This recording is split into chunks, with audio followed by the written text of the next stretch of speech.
wabarakatuh. Selamat datang di podcast Tren Teknologi Masa Kini. Saya Salsabila Amanda selaku host, dan hari ini kita akan membahas topik menarik dan cukup baru, yaitu Metaverse.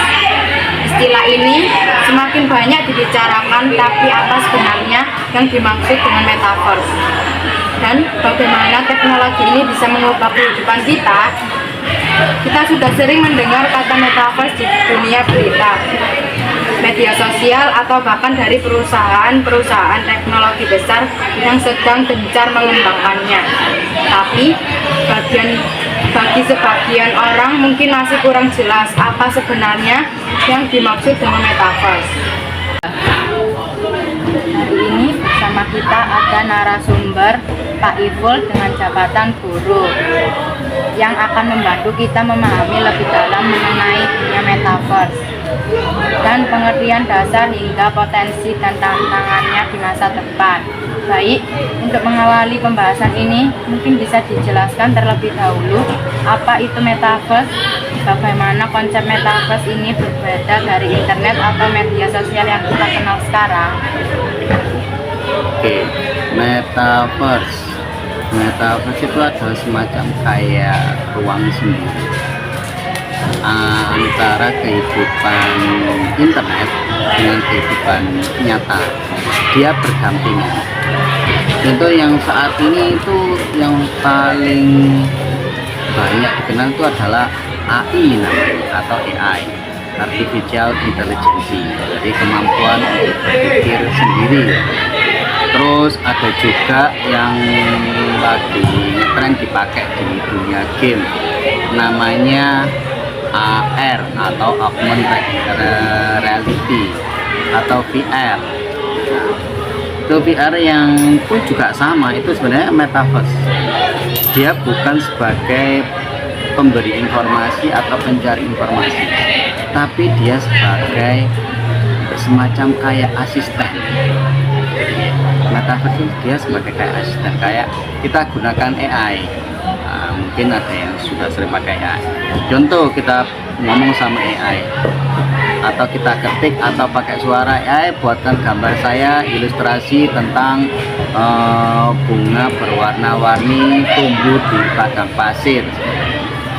Nah, waktu kalau kita gambar sendiri ya memang bisa, cuma dengan AI, dengan dunia Metaverse, dengan menggunakan jaringan internet, mereka akan memberikan apa yang kita minta atau manusia minta. Seperti itu, itulah dunia Metaverse. What's a star, what's a satellite, that's a good setting. The retention is fantastic. Once they've seen something, they'll remember it. And there's a deeper understanding because they can manipulate an object, they can see it from all sides, they can see how it works, they can see the function. Jadi Metaverse ini lebih dari sekedar game atau ruang obrolan biasa ya. Metaverse menawarkan pengalaman yang mirip dunia nyata tetapi di dunia digital. Menarik sekali. Lalu apa saja aplikasi nyata dari Metaverse saat ini yang sudah atau sedang kita temui dalam kehidupan sehari-hari? Metaverse dan game. Metaverse dan game itu ya sama sih dengan kayak kita main game. Kalau main game zaman dulu itu main gamenya pakai semuanya fokus di tangan, dan pandangan tuh hanya fokus di pandangan saja, dekat ya agak jauh tuh. Tapi kalau sekarang itu semacam kayak kita ikut di dunianya si game tersebut. Contoh, waktu kita menggunakan game apa gitu nggih, kalau kita ada bantuan VR atau AR, itu serasa kita yang ikut bermain di situ. Jadi semacam kayak nyata banget, kayak tidak ada pembatas, kayak kita benar-benar ikut main game di situ sebagai aktor game tersebut. Dan game apa gitu nggih, kalau kita ada bantuan VR atau AR, itu serasa kita yang ikut bermain di situ. Jadi semacam kayak nyata banget, kayak tidak ada pembatas. Tentunya teknologi canggih ini juga punya beberapa tantangan. Apa saja tantangan terbesar dalam mengembangkan metaverse? Apakah ada resiko tertentu bagi pengguna metaverse, baik dari sisi privasi data maupun ketergantungan teknologi? Oke, untuk tantangan, sebenarnya sih itu bukan tantangan sih, lebih ke menjaga diri sendiri atau tahu etikanya lah. Bagi setiap manusia atau user atau pengguna di kemudian hari, jika dianggap ini tantangan pun mereka akan berpacu dalam untuk penggunaan metaverse. Tapi manusia ada pun juga yang tidak tahu etika, asal pakai dan asal menggunakan tanpa adanya batasan yang mereka ketahui. Contohlah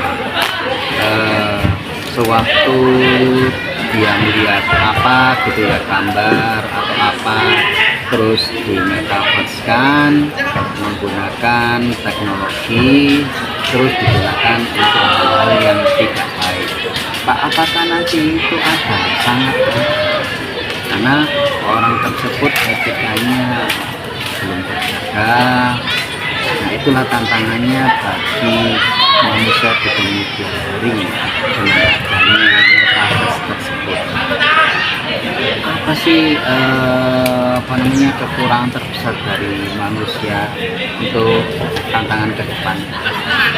Yang pasti adalah etika penggunaan teknologi, lebih tepatnya di metaverse. Selain tantangan tersebut, apakah menurut Anda ada dampak sosial yang perlu diperhatikan? Misalnya, apakah metaverse ini bisa membuat kita lebih tervisualisasi di dunia nyata atau justru meningkatkan koneksi sosial? Metaverse dan dunia sosial bagi manusia yang sudah sangat nyaman di dunia metaverse, dia tidak akan menghendaki dunia sosial. Contoh, nggak usah banyak. Contoh para siswa yang terbiasa bukan ke metaverse dulu ya, kita ke aplikasi. Contoh anak-anak yang sudah terhalusinasi atau terbawa ke dunia TikTok, dia tidak akan pernah ngobrol dengan teman sebangkunya, sesampingnya atau sekitarnya, karena merasa dia menikmati, dia enjoy di dunia tersebut. Ini hanya aplikasi yang namanya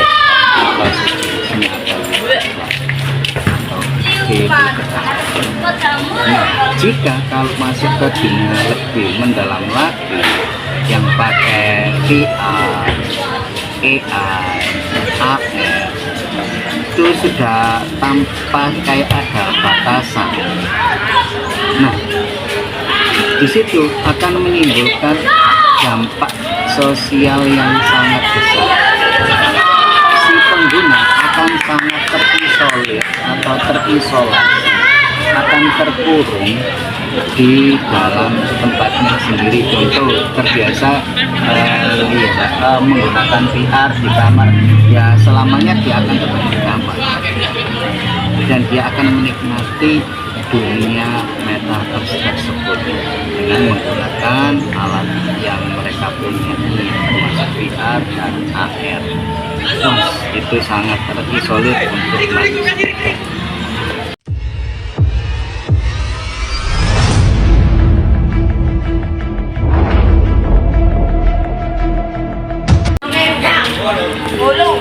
Melihat perkembangan yang pesat ini, bagaimana pandangan Anda tentang masa depan metaverse? Apakah teknologi ini akan semakin mendominasi kehidupan digital kita dalam 5-10 tahun ke depan? Metaverse 5-10 tahun ke depan. yang pasti akan sangat mendominasi. Karena kenapa? Karena di dunia pendidikan, keamanan, cyber, terus dunia pekerjaan, semuanya akan menggunakan metaverse, dan peran manusia akan berkurang. Jadi untuk kedepannya, jika manusianya itu sangat minim pengetahuannya atau SDM-nya dikatakan rendah, itu tidak akan laku di dunia pekerjaan. Karena kenapa? Semuanya sudah menggunakan yang namanya metaverse. Jadi untuk pengoperasian, untuk menjalankan sebuah alat, memerintahkan apapun, dia hanya menggunakan metaverse. Sudah punya asisten pribadi. Jadi untuk kedepannya apakah sangat mendominasi? Jawaban saya itu sangat sekali. Tapi tergantung di negara tersebut. Contoh Indonesia, apakah akan sangat mendominasi? Ya, karena Indonesia itu adalah termasuk negara yang latah soal teknologi. Ramenya apa, ikut apa. Sepinya apa, ikut sepinya apa. Karena di Indonesia pun juga sudah menganut sistem yang terbuka perdagangannya. Kerjasamanya juga terbuka juga. Beda lagi kalau di daerah kayak Afrika, mungkin Afrika bagian mana yang tidak menerima perkembangan teknologi, ya mereka tidak akan tahu apakah mendominasi di daerah sana. Ya tidak, karena kenapa? Apa yang uang apa atau dari mana untuk membeli alat tersebut? Karena mungkin dari SDM dan sumber daya alamnya juga itu tidak mampu mengangkat derajat ekonomi di wilayah tersebut. Kalau di Indonesia sangat mampu, sangat mungkin mendominasi. Terima kasih banyak Pak Bapak Iful atas penjelasan yang sangat informatif tentang metaverse. Semoga diskusi ini membantu kita semua memahami lebih jauh tentang tren teknologi yang sangat berpengaruh di masa depan. Sampai jumpa di podcast tren teknologi masa kini berikutnya. Terima kasih.